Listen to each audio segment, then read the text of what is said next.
Donc voilà, j'essaierai d'approcher des trucs, pardon. Je ne vais pas démarrer tout de suite, pardon. Bonjour. Je ne suis que dessinatrice. Mon métier n'est pas de penser, enfin, pas en des termes théoriques aussi hauts que les gens autour de moi. J'essaye de comprendre et je me pose évidemment énormément de questions. Depuis le 7 janvier, j'essaye de comprendre, j'essaye de voir qu'est-ce que moi, à mon petit niveau, je peux faire, comment je peux faire ma part. Je veux vous faire partager mon expérience à mon petit niveau et espérer qu'ensemble, on comprenne un peu mieux ce qui se passe.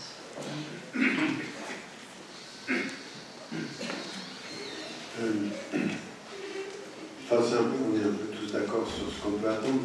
Moi, c'est un peu plus exigeant que cela. C'est-à-dire qu'à partir d'un certain moment, ce qui m'intéresse, c'est, dans des rencontres comme celle-ci, comment chacun d'entre nous, qui parle, qui assiste à une rencontre, sort de la salle en se disant et mesure la part de sa responsabilité pour changer les choses. Parce que ce qui m'intéresse, ce n'est pas le discours théorique pour comprendre, c'est la responsabilisation personnelle pour changer les choses. Donc ce que j'en attends, c'est que chacun sorte avec plus de responsabilité dans son engagement que simplement de questions dans son partage.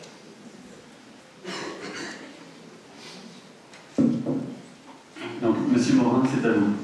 Et plus qu'un penseur de la complexité, je dirais que c'est un acteur généreux de la complexité. Et pour en savoir plus sur Monsieur Morin et plus d'intervenants, vous avez une petite biographie au sein du collectif de l'année. Bon, merci. Et merci de m'avoir présenté dans votre brochure comme un penseur prolifique, ce qui me donne le statut d'une poule grosse pondeuse, d'une mère de famille nombreuse. Enfin, bon, ce que je voudrais commencer, c'est par dire que dans le principe, je suis pour la liberté totale et illimitée d'expression sur tous les problèmes. Et bien, c'est toutes les raisons pour lesquelles je suis contre la loi Gayso et toute autre loi qui interdit l'expression de propos qui conduiraient à l'antisémitisme, au racisme, à l'anti-arménisme, etc. Cela dit, bien entendu, je suis absolument pour la répression des insultes personnelles, que la parole de sale Youpin, sale Bicot, sale Arabe soit sanctionnée publiquement comme la loi, je suis tout à fait d'accord. Mais c'est sur le plan des idées que, dans le fond, la liberté, c'est le droit des idées fausses. La liberté, la démocratie, c'est la possibilité de confrontation des idées contraires.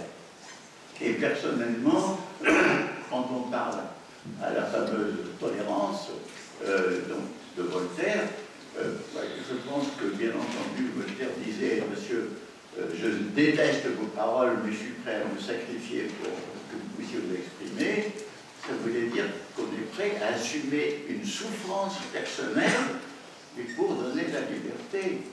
Et je pense que la deuxième chose, c'est ce que je viens de dire, c'est que toute démocratie se fonde sur le conflit d'idées, et il faut admettre des idées contraires, et que troisièmement, souvent, il y a une phrase merveilleuse de Pascal qui dit le contraire d'une vérité profonde, mais souvent pas une erreur, mais une autre vérité.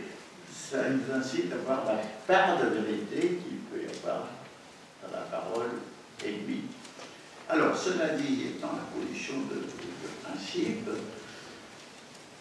je suis très embarrassé parce que je me rends compte que j'ai affaire à quelque chose de très complexe. Par exemple, je suis pour la liberté d'expression, mais d'ailleurs je l'avais écrit au moment où il y a eu les premières caricatures de Charlie à l'époque, le côté de la caricature danoise. J'avais dit que je vivais une contradiction parce qu'en même temps je suis contre l'offense qui peut être faite à des conditions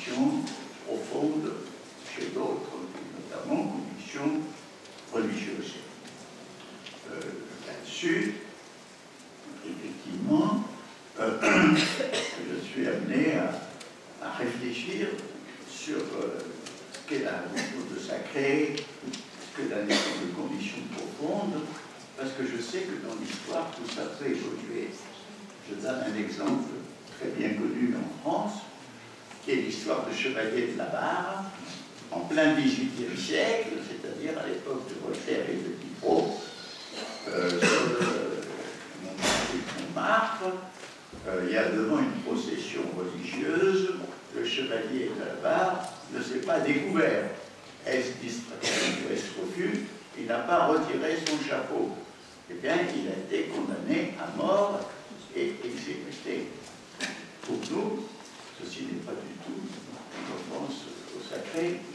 Et par exemple, à l'égard de la religion catholique, avec la laïcité, les républiques, bien des choses sont dites et qui ne peuvent pas être considérées comme touchant au cœur des convictions de croyants.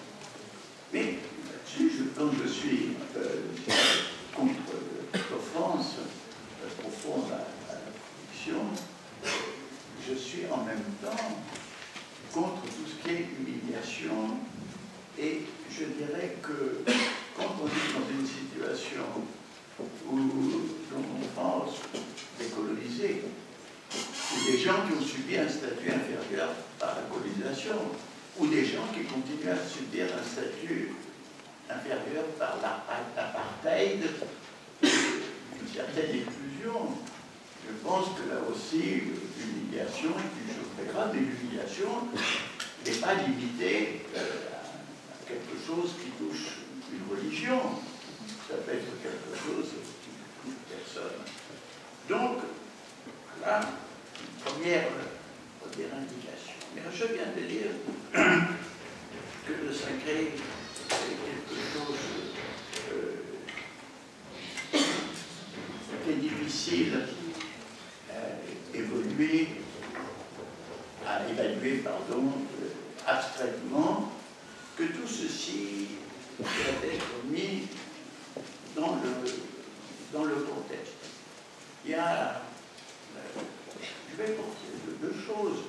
Prenez par exemple Mein Kampf de Hitler qui est interdit parce qu'on pense qu'il porte le venin du nazisme, alors qu'aux États-Unis ou en Angleterre il est autorisé, justement pour montrer aux gens à quel point le nazisme est néfaste. D'ailleurs, on vient de publier en France, notamment par la Ligue antiraciste et contre l'antisémitisme, un texte de Luther qui s'appelle « Les mensonges des Juifs ». Ce n'est pas publié pour faire de la propagande à Hitler ou à l'antisémitisme, c'est fait justement par des gens pour montrer qu'il y a des racines d'antisémitisme profondes déjà dans le luthérianisme.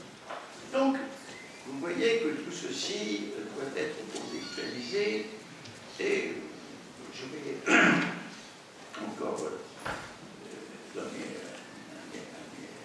un exemple. Monsieur Morin, le caractère est-ce que vous parlez plus proche de votre micro? Pardon. Il est flexible. Il n'est pas très obéissant.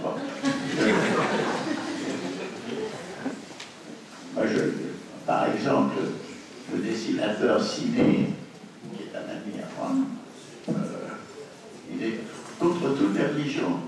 Il y a un jour que je lui disais que je respectais le Dalai Lama, il m'a dit quoi, ce curé-là? C'est-à-dire que, évidemment, il comprend les choses, mais je comprends que lui, il a cette condition.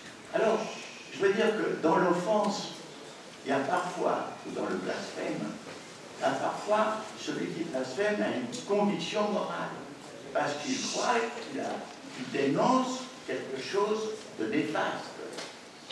Ou bien, le blasphème a au contraire évolué sur le mépris et sur la haine. Alors il faut tenir compte aussi de ça, notamment dans tous les cas je répète, nous avons très bien connu en France l'anticléricalisme. Moi je me souviens de Benjamin Perret, qui était un surréaliste, un homme que j'ai connu, qui était un homme de bonté merveilleuse. Il détestait les curés. Et parfois, il se mettait à côté d'un curé dans l'autobus et puis il s'écriait Ah, ça suffit, vos odieux attouchements, cessez de me toucher. Mais je pense, je ne trouvais pas ça drôle, mais je comprenais mon ami parce qu'il pensait que les curés portaient le mal. Alors, c'est là où c'est les questions deviennent difficiles. Et alors, puisque je parle de contexte, il faut voir si c'est le contexte paisible, si c'est un contexte de tension. Or, nous savons que le contexte dans lequel parut les caricatures, les premières, cette Charlie Hebdo, c'est un contexte historique où il y a non pas ce qu'on appelle une guerre de religion, mais c'est créer une tension profonde entre ce qu'on appelle le monde occidental et le monde arabo-musulman. Et que dans cette tension profonde, il y a effectivement des haines, des phénomènes de peur, de haine, de mépris, de montagne, et une haine et une réaction de l'autre côté. Et vous savez que ça commence et c'est vicieux. Alors, dans ce contexte-là, il est certain, et dans un contexte où, pour des raisons, où justement il y a ce 2 poids et 2 mesures qui a été justement indiqué et qui est vraiment, qui fonctionne pas seulement à l'intérieur d'un pays comme la France, mais sur le plan des relations internationales à l'égard d'Israël, et plus largement mais surtout de parler de la Palestine, le sort de la Palestine, et il est certain que quand on se sent humilié parce qu'il n'y a pas le même traitement, les conditions deviennent différentes et que l'atteinte, et que le recours à la religion dans notre monde contemporain est devenu un recours croissant. Il faut dire qu'une des tendances générales, surtout dans les pays arabes, est le retour à la religion, et qu'il existe aussi dans les pays occidentaux, comme les États-Unis, l'évangélisme et le christianisme. Alors, vous avez ce climat de tension, vous avez ce climat d'incompréhension qui peut être mutuelle, qui devrait s'améliorer. Bon.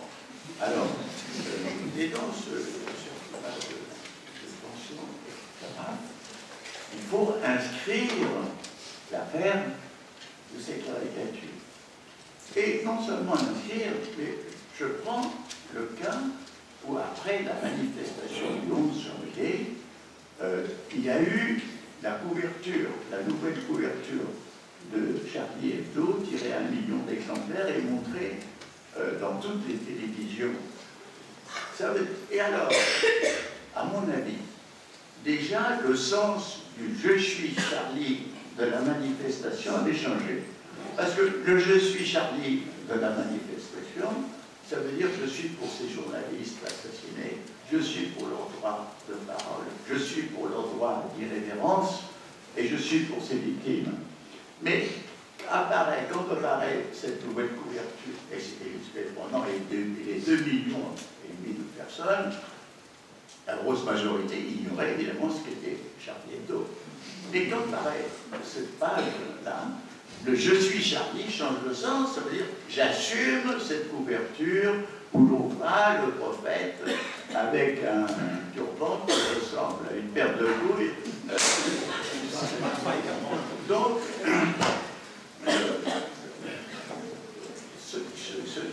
cette publicité change le contexte. Et du reste, nous sommes obligés aussi de penser aux conséquences. On peut dire, oui, bon, il y a des manifestations au Yémen, oui, il y a des manifestations bruyantes aussi au Niger, mais il n'y a pas que ces manifestations, il y a un sentiment de malaise, de réprobation.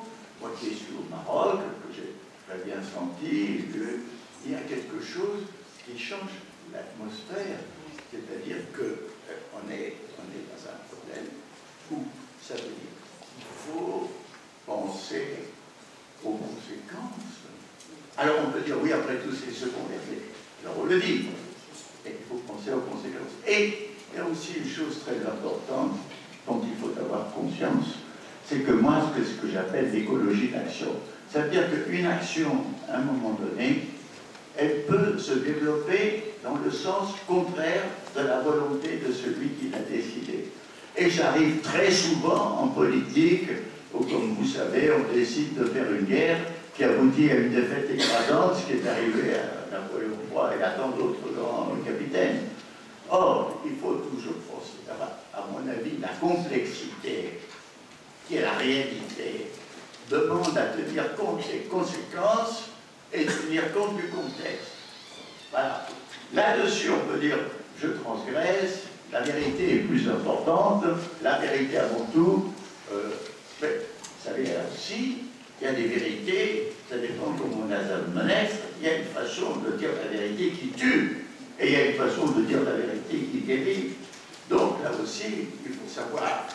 Alors, cela veut dire que, tout en étant pour cette liberté absolue de l'expression, je ne censurerai pas Charlie, mais je suis pour que les gens qui sont à la presse prennent conscience de leur responsabilité.